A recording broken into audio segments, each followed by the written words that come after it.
Yamuna Tira Vanachari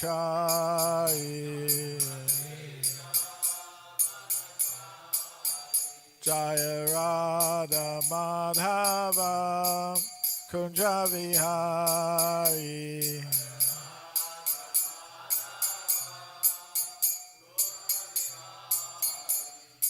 Gopichana Vallabha Girivardhari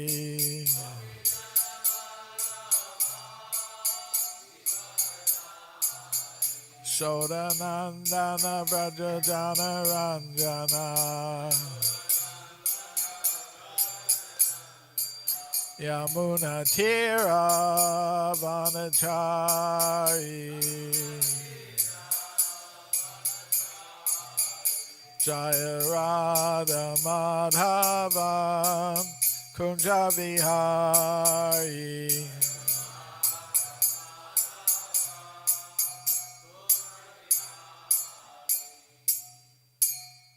Jaya Vishnupad Paramahamsa Parvajakacharya Astarasata Sri Srimad His Divine Grace A.C. Bhaktivedanta Swami Prabhupada Ki Jai Anantakoti Vaishnava Vrinda Ki Jai ISKCON Founder Acharya Srila Prabhupada Ki Jai Grantaraj Srimad Bhagavatam Ki Jai Gaur Premananda. All glories to the assembled devotees. All glories to Sri Sri Guru and Gauranga. Glories to Srila Prabhupada.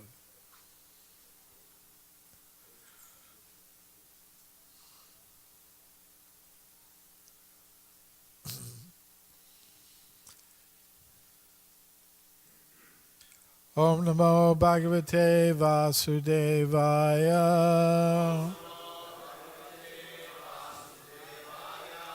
Om Namo Bhagavate Vasudevaya.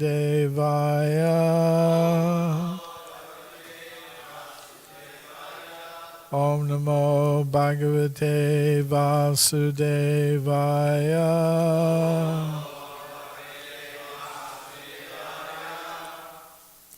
Srimad Bhagavatam, Canto 1, Chapter 2, Divinity and Divine Service, Text 10.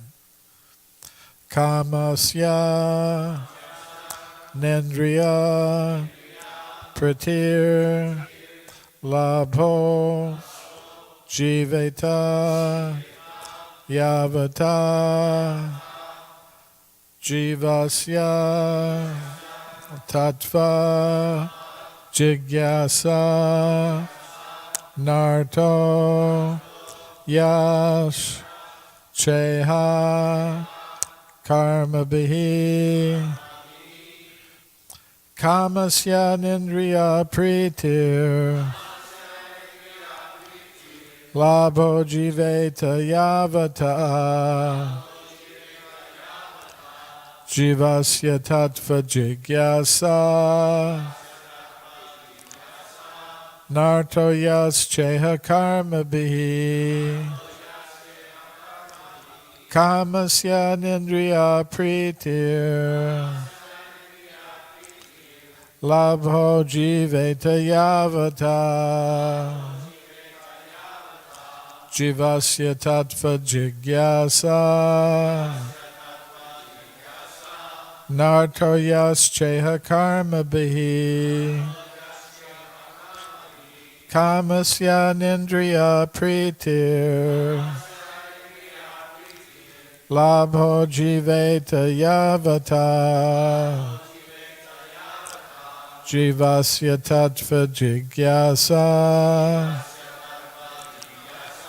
Narto Yas Cheha Karma Bihi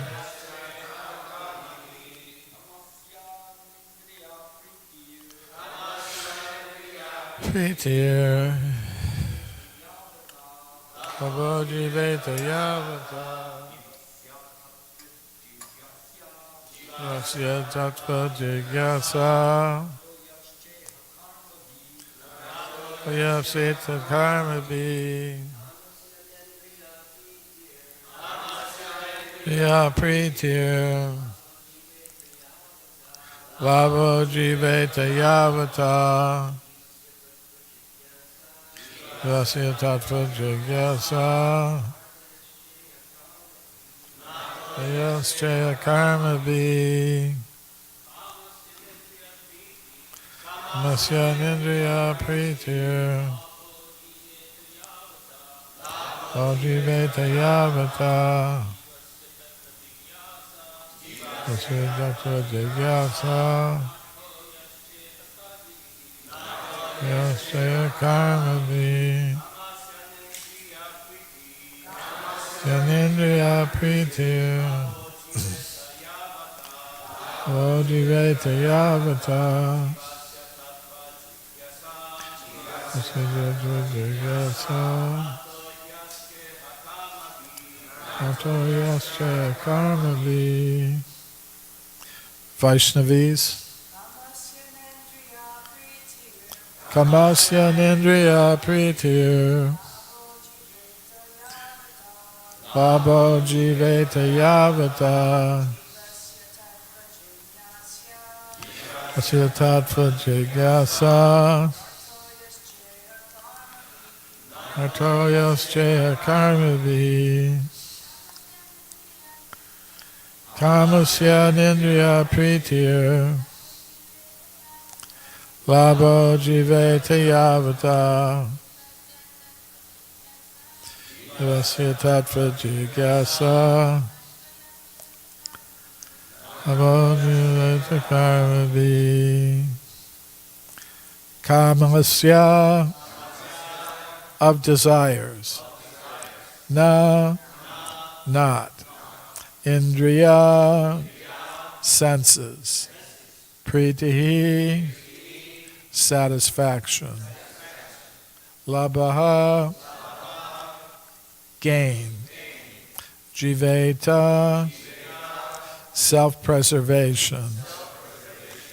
Yavata, so much so. Jivasya, of the living being. Tattva, the absolute truth. Jigyasa, inquiries. Na, not. Artaha, and. Ya, cha, iha, whatsoever else. Karma bihi, by occupational activities. Translation and purport by His Divine Grace A.C. Bhaktivedanta Swami Prabhupada. Translation. Life's desires should never be directed toward sense gratification. One should desire only a healthy life or self-preservation, since a human being is meant for inquiry about the absolute truth. Nothing else should be the goal of one's works. Purport. The completely bewildered material civilization is wrongly directed toward the fulfillment of desires and sense gratification. In such civilization, in all spheres of life, the ultimate end is sense gratification. In politics, social service, altruism, philanthropy, and ultimately in religion, or even in salvation, the very same tint of sense gratification is ever increasingly predominant. In the political field, the leaders of men fight with one another to fulfill their personal sense gratification. The voters adore the so-called leaders only when they promise sense gratification. As soon as the voters are dissatisfied in their own sense satisfaction, they dethrone the leaders. The leaders must always disappoint the voters by not satisfying their senses. The same is applicable in all other fields. No one is serious about the problems of life. Even those who are on the path of salvation desire to become one with the absolute truth and desire to commit spiritual suicide for sense gratification. But the Bhagavatam says that one should not live for sense gratification. One should satisfy the senses only in so much as required for self-preservation and not for sense gratification. Because the body is made of senses, which also require a certain amount of satisfaction, there are regulative directions for satisfaction of such senses. But the senses are not meant for unrestricted enjoyment. For example, marriage, or the combination of a man with a woman, is necessary for progeny, but it is not meant for sense enjoyment.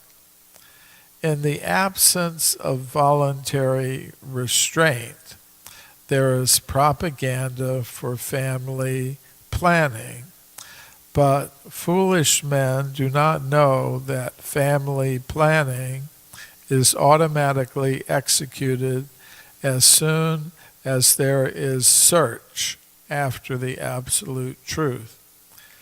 Seekers of the absolute truth are never allured by unnecessary engagement in sense gratification, because the serious students seeking the absolute truth are always overwhelmed with the work of researching the truth.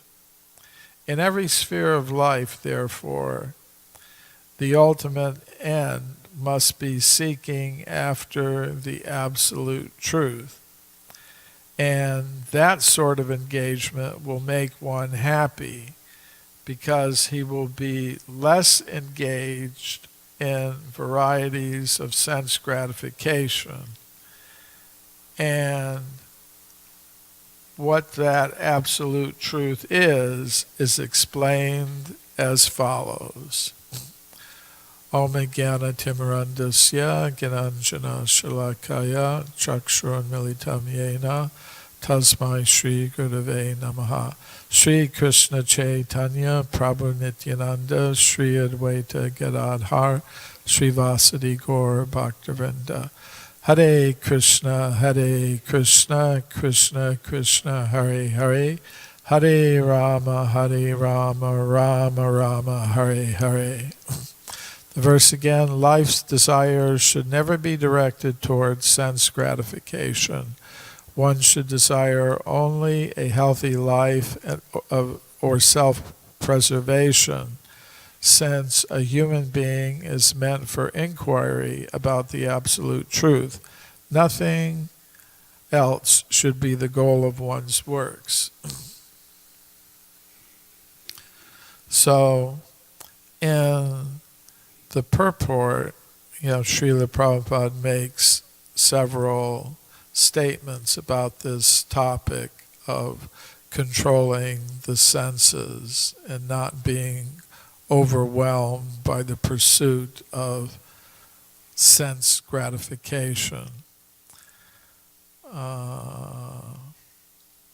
For example, he says here in the purport, for example, marriage, or the combination of a man with a woman, is necessary for progeny, but it is not meant for sense enjoyment. In the absence of voluntary restraint, there is propaganda for family planning, but foolish men do not know that family planning is automatically executed as soon as there's search after the absolute truth. So, family planning means restricting the birth of children by artificial means like abortion and contraception. That's what's being described here. And, the concern that people who advocate this kind of family planning is that there is overpopulation, too many people.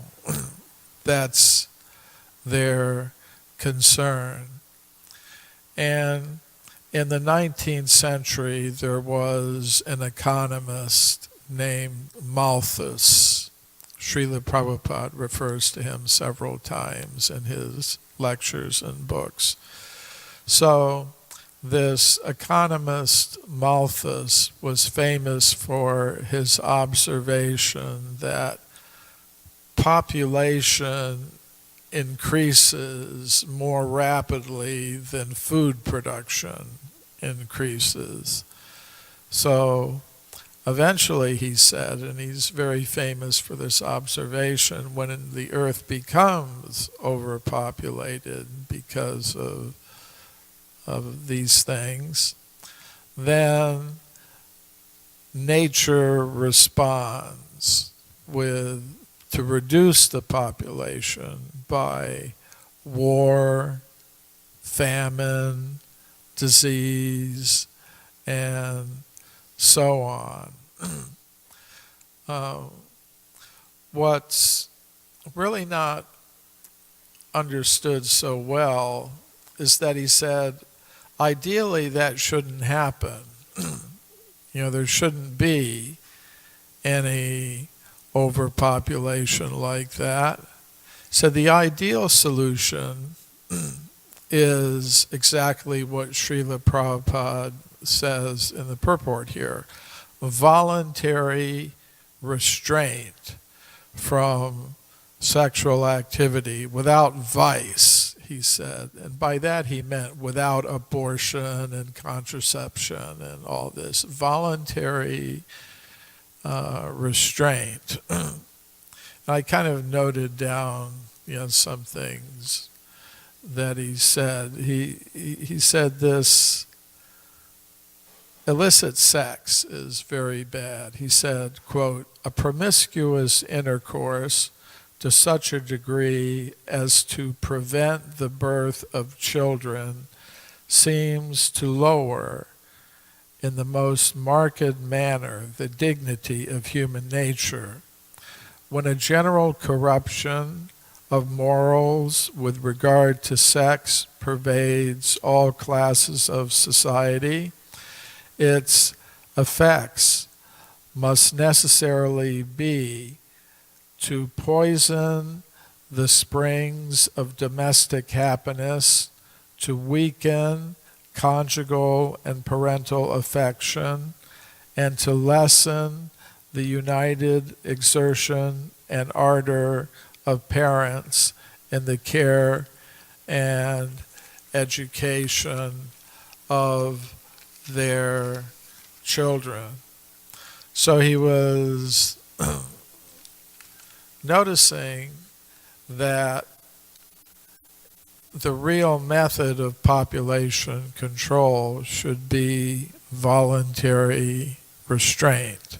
Srila Prabhupada is saying in this purport that the real family planning is voluntary restraint from unrestricted sexual activity. Of course, Krishna says in the Bhagavad Gita, kamosmi bharatarshapa dharma virudo bhuteshu kamosmi bharatarshapa, that I am sex life that is carried out according to religious principles. And that religious principle is that sex life should only be engaged in for the purpose of generating progeny.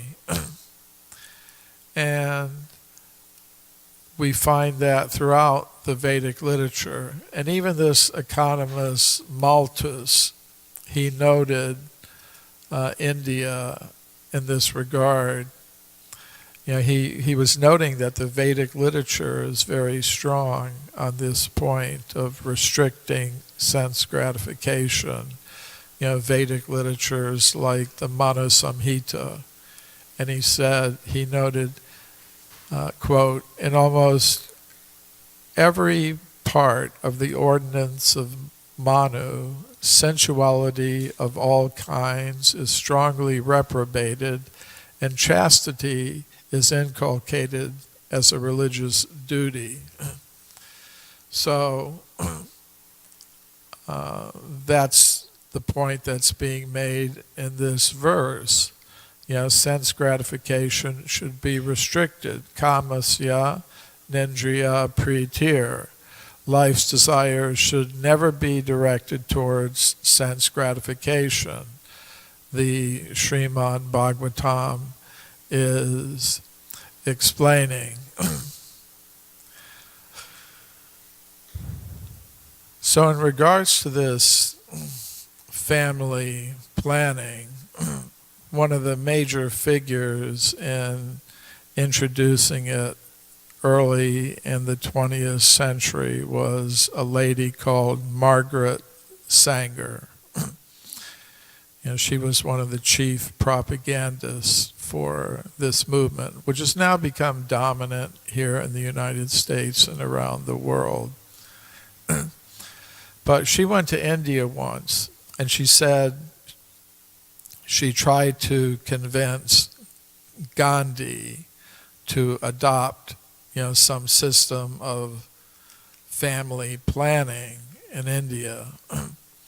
And she said, quote, he agreed that no more than 3 or 4 children should be born to a family, but insisted that intercourse, therefore, should be restricted for the entire life of the married couple to 3 or 4 occasions,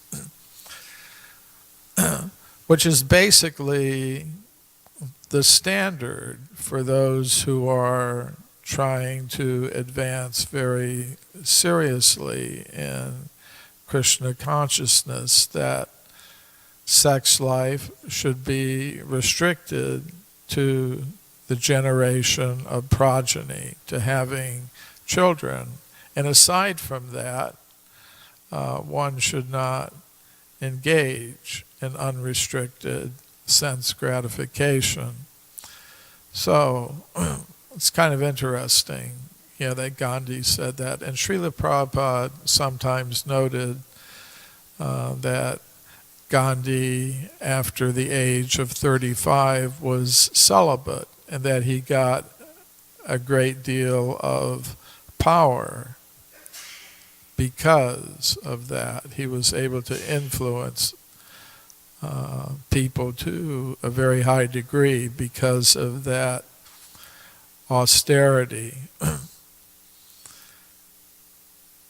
So, in another sense, this idea of overpopulation is, in one sense, a kind of a myth. And even Malthus said he really didn't object to an increase in population. He only objected if the result of the increase in population was an increase in misery and vice, sinful activity. So this is the concept of Varna Sankara in the Vedic literature. Unwanted population, unplanned population, generated simply because of sense gratification. such people are going to behave in a very uncontrolled way. So vice and misery are going to increase, and we actually see that. Actually, the earth can support an unlimited population. There have been scientific studies that have shown this, especially if people would adopt a vegetarian diet. The earth could support a much greater population than there is today, without any problem. And Srila Prabhupada has noted that also, that if people are good and spiritually inclined, the earth, Mother Earth, Bhumi, will provide for them. But if people are sinful and are ignoring the real purpose of life, then the earth restricts the resources, and there are different miseries that occur. So the real solution to all of these things is to generate good population. And the system of Vedic culture was set up so as to do that. So the other point I'd like to explore here is the one that Srila Prabhupada makes in the beginning of his purport. He says, the completely bewildered material civilization is wrongly directed towards the fulfillment of desires and sense gratification. And why is that? Everything starts with the ideas on the subtle level. That determines our actions. So in the 16th chapter of the Bhagavad Gita, Lord Krishna explains the divine and the demoniac natures. He says, Asatyama pratishtam te jagat ahur anishparam aparaspara bhutam kimanyat kamahaitakam. He explains there's a certain philosophy that says there is no God in control of the universe. There is no design purpose to human life. We should just simply try to gratify our senses to the maximum extent possible. That is the demoniac conception of life. And in that 16th chapter of the Bhagavad Gita, Krishna goes on to explain what the result of such a philosophy is. It says people will think that to gratify the senses unlimitedly until death is the main purpose of human life. They will have thousands and thousands and thousands of material desires that they could never satisfy. And in that 16th chapter of the Bhagavad Gita, Lord Krishna also explains that in pursuit of unlimited sense gratification, people will create horrible things meant to destroy the world. And of course there we could think of all the weapons that scientists are inventing, nuclear weapons, chemical weapons, biological weapons. But even the ordinary technology, the automobile, for example, is very dangerous. Each year in the United States, 50,000 people are killed in automobile accidents. It's about as many United States soldiers that died in the whole Vietnam War. Srila Prabhupada would often note, yes, people are driving on these highways at breakneck speed. At any moment there can be a crash, 5, 6, 7 cars, and lots of people dead. So this is what this civilization has created. It's a dangerous civilization for a lot of different reasons. The main one being that people who are part of this civilization that is encouraging unrestricted gratification of the senses are going to remain entangled in the cycle of birth and death. Janma mrityu jara vyadhi dukkha dosh anudarshanam. An intelligent person will see that. So, what is the solution? And the third line of this verse, the solution is given. Jivasya tattva jigyasa. The jiva, the living entity, should inquire about the absolute truth.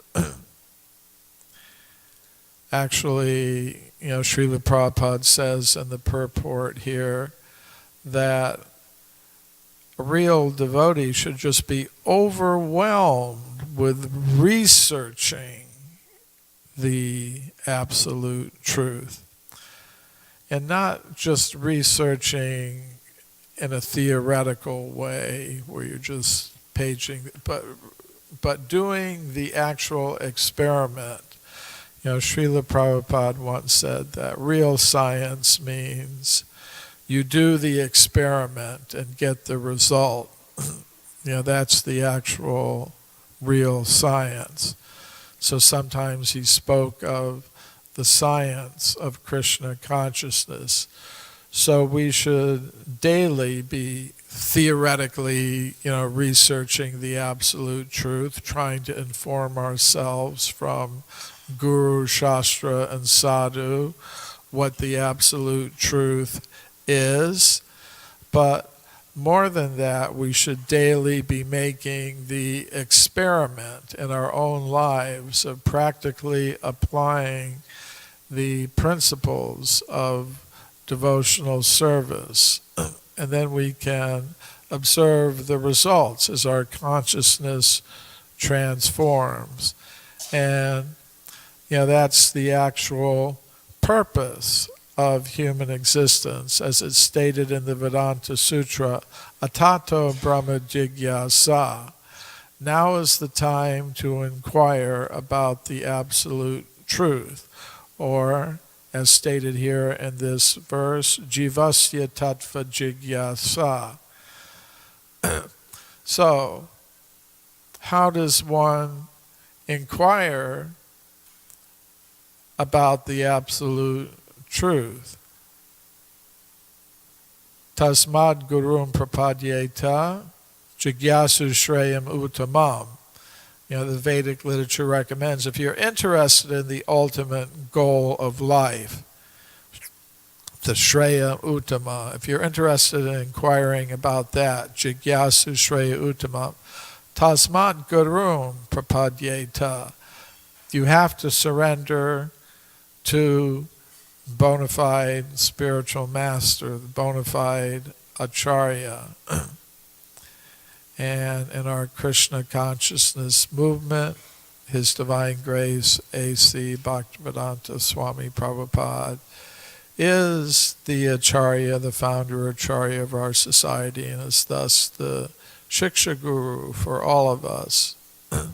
And every day we're studying his books that out of His great mercy He has left for us to guide us in this process of Jivasya Tattva Jigyasa, inquiry after the absolute truth. Tadvidi pranipatena pariprashnena sevaya upadikshyanti te jnanam jnaninas tattvadarshanaha. In the Bhagavad Gita, Lord Krishna explains, yes, to learn about these things, you have to surrender to the bona fide spiritual master, serve the spiritual master, and inquire submissively. Then, because the spiritual master has seen the truth, he can reveal that truth to the disciple. And as far as material necessities are concerned, one should strive for them only to the extent that's absolutely necessary, as Srila Prabhupada said many times, to keep body and soul together. But why do we keep the body and soul together? Only for this higher purpose. Jivasya tattva jigyasa. We're not just trying to keep the body and soul together in a simple way. That's not the goal of life. We should try to keep the body and soul together so we can advance in Krishna consciousness, advance in our researching of the absolute truth. In the Bhagavad Gita, chapter 4, text 21, Krishna says, Shariram kevalam karma, means just for the sake of keeping the body fit for advancement in devotional service, one should accept some sense gratification and work for it, which is the message that's being given in the verse today, which I'll read one more time. Life's desires should never be directed towards sense gratification. One should desire only a healthy life or self-preservation, since a human being is meant for inquiry about the absolute truth. Nothing else should be the goal of one's works. So, any question or comment? Amla Bhakta Maharaj.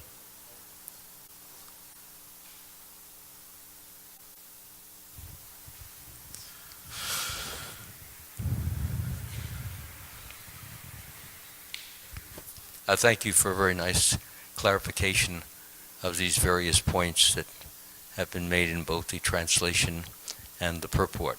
I just have one, not exactly a question, but hope that you can perhaps expound a little bit further on this. You had mentioned, I think, Thomas Malthus, the well-known economist, and I think Srila Prabhupada mentioned that he, his whole idea, or his theory, was that if you have too many people, there will not be enough food to feed them. And this, of course, is a big myth. It's a complete ridiculous. If you go to Israel or the Middle East countries, it was complete barren, complete desert, and they've been able to produce food. And when you take a flight and you look down, you see literally millions and millions of acres of land which can be used ultimately to harvest food. So perhaps you can speak a little bit more on that point to show the fallacy of Malthus. Yes. Well, as I mentioned in the talk, there have been studies done showing that the Earth can actually support a much bigger population than it has today. Now I think there's 6 or 7 billion people, but there have been studies done showing that the Earth could support a far larger population. And Srila Prabhupada often mentioned, because from time to time, we hear that somewhere in the world people are starving. He said it's not because there's a lack of food in the world, there's a lack of good management on the part of the governments. So that's why one part of Srila Prabhupada's program for spreading Krishna consciousness in the world was to establish self-sufficient farming communities, based on the Varnashram principles, because he wanted to demonstrate that actually it is possible for the earth to provide opulently for the needs of the people. But as I said, in addition to that, there have been scientific studies done showing, in particular, that if people adopted a vegetarian diet, it would be, because so much of the earth's agricultural produce is now being fed to animals that are slaughtered, for eating, and it's just, even from a scientific point of view, it's a very inefficient way to use the earth's resources, agricultural resources. And as I was also mentioning, the earth is actually a personality, Bhumi, and she can provide for all of her children if they're in the proper consciousness. If they're not in the proper consciousness, then things get disturbed. Srila Prabhupada ki jai.